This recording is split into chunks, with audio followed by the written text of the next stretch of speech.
Greetings gamers, today we're talking about time and calendars and why you should track time in your game. As you play through your RPG campaign, you're going to want to keep a track of your players' adventures, and a calendar is the perfect place to do this. When you first start out as a Dungeon Master, using rough hand-scrawled notes will probably be sufficient, but the longer you play, the more you're going to want to have organised notes that you can refer back to. For example, if you've been playing for over a year and you're well into your 60th session and something comes up from session 7, you're going to want to have a quick way to look that up, to reference it, to refamiliarise yourself with the events that are being brought up, and a calendar is the perfect way to do this. You can get really deep and complex when it comes to making your calendars. You can create custom lengthed years with multiple moons, each of which has different effects on your world, or you can keep it simple and have a one-to-one allegory for the real world with a 365-day calendar. Either option is totally fine.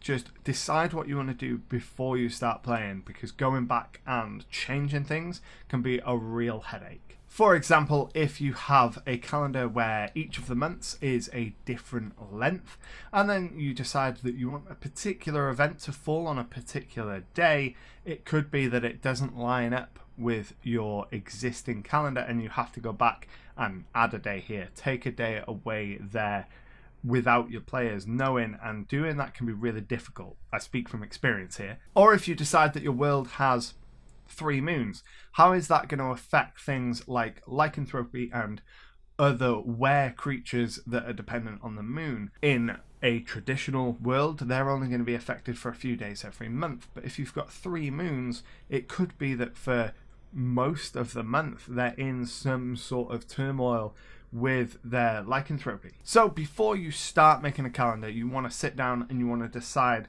how long the year is, how many months there are in the year, how many days in each month, and how many moons your world is going to have. Those are, I think, the core things about the mechanical side of a calendar that you need to know before you go in and start creating one. So we're going to head over to Excel and we're going to build out a calendar template that I'm going to leave in the description below for you to be able to use to keep track of your game. So to start with, what do we need to know? Well, the first thing I want to know is what the date is in game. What I will normally do is I have a separate calendar page for each month, so that I don't have to scroll quite as much, and so that at a quick glance, if something happened 6 months ago in game, I can really quickly click on that month and then look at the pages.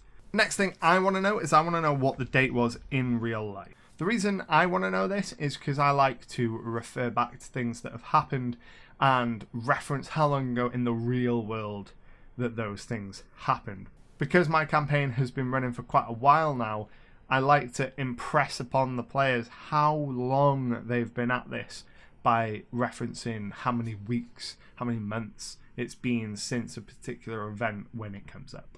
The next thing I want to know is what session number these events are taking place in, so that I can easily look up and link my different sessions together, so I know that an event might have taken place 6 weeks ago in the 33rd session that we had, and that just helps me keep a clear picture in my head of where everything is.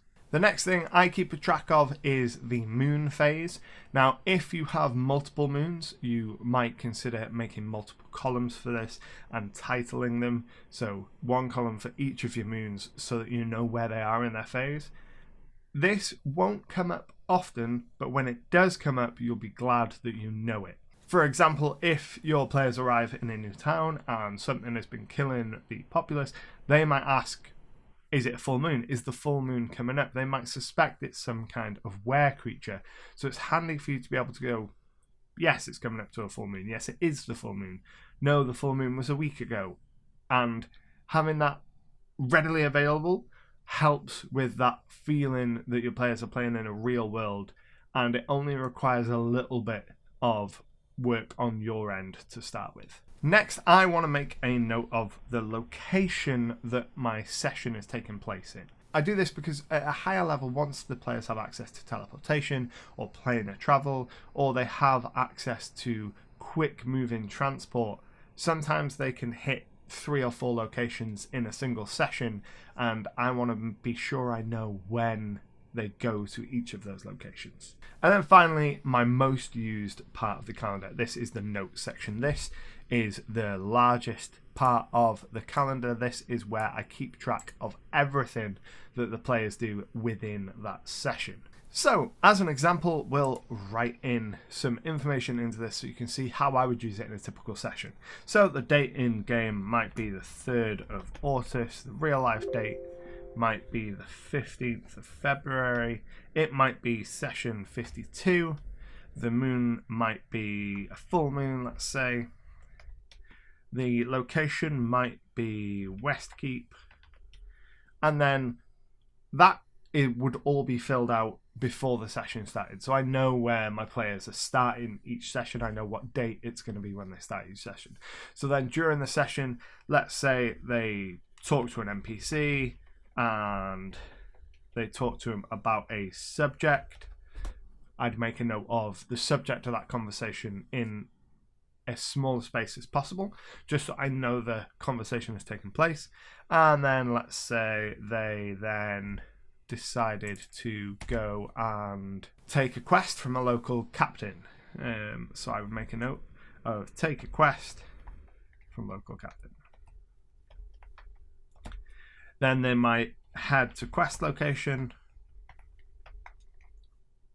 and I would note how long in hours that took. So say it took 2 hours. And once they've arrived at the location, I would know everything that happened through, say it was a dungeon, I'd know everything that happened through the dungeon. So maybe they fight monsters in the entry, then solve a puzzle,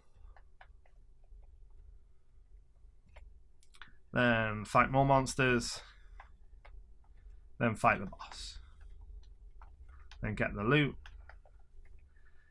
And then I'd note what loot they got. So I'd make a note of about how much currency they'd picked up, and also if they'd picked up anything magical or anything with plot significance. So the players aren't always going to know whether they're picking up something that is important.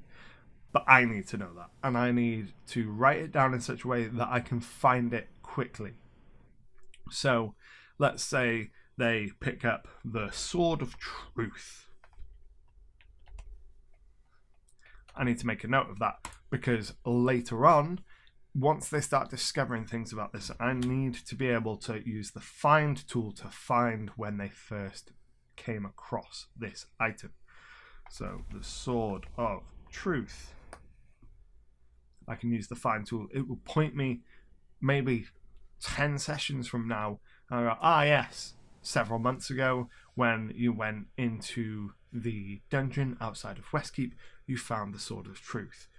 And using a calendar like this is one of the most useful ways of doing it. It allows you to really quickly figure out when things happened whilst you're referencing them in the future. So this might be the first time they've met that particular local captain, but maybe 6 months of real time down the line and many months in game, that captain might be having a casual conversation with him and say, oh, it's been X number of months since we first met, I trust you now.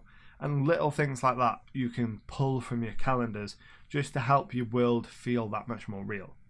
Same with the moon phase. As they're riding out to their quest location, maybe they're doing so at night, so they will see the full moon. You can describe that things are quite bright out because of the light of the full moon.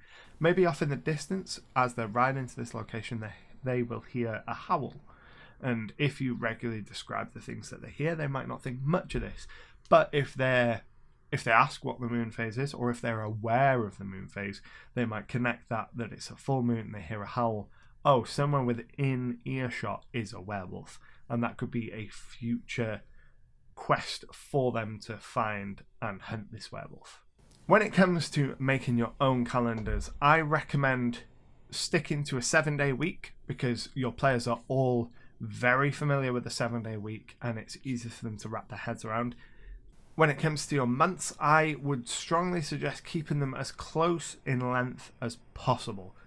I made this mistake with the calendar in my game. The months are all very different lengths, and it has caused some really odd problems where in my notation I've missed a day here or added an extra day to a calendar there and had to go back and fix that. So if you keep all of your months, start at a baseline of 30 days maybe, and then add a day here, take away a day there, to keep the average around 30 days a month, you'll have far fewer headaches going forward. In terms of the moon phases, sort that out before you start play. Before you ever introduce anything about the calendar to your player, know your moon phases. Know how long the cycle is, and if you have multiple moons, you need to decide what impact on the world that's going to have. Because if it's going to have an impact, you need to be able to track it properly through your calendar. So there you have it, folks, a really quick video on using calendars to track your game. I hope you found it at least a little bit helpful. As I said earlier, the link to a spreadsheet with a template of this will be in the description below. If you enjoyed this video, don't forget to give it a like, and if you're new here, hit that subscribe button because every week I release new RPG related content. But until next time, happy gaming. Thanks for watching. If you're new here, don't forget to hit that subscribe button down below for new content every single Friday. And if you want to keep watching, well, there's another couple videos for you to watch just over there. Happy gaming.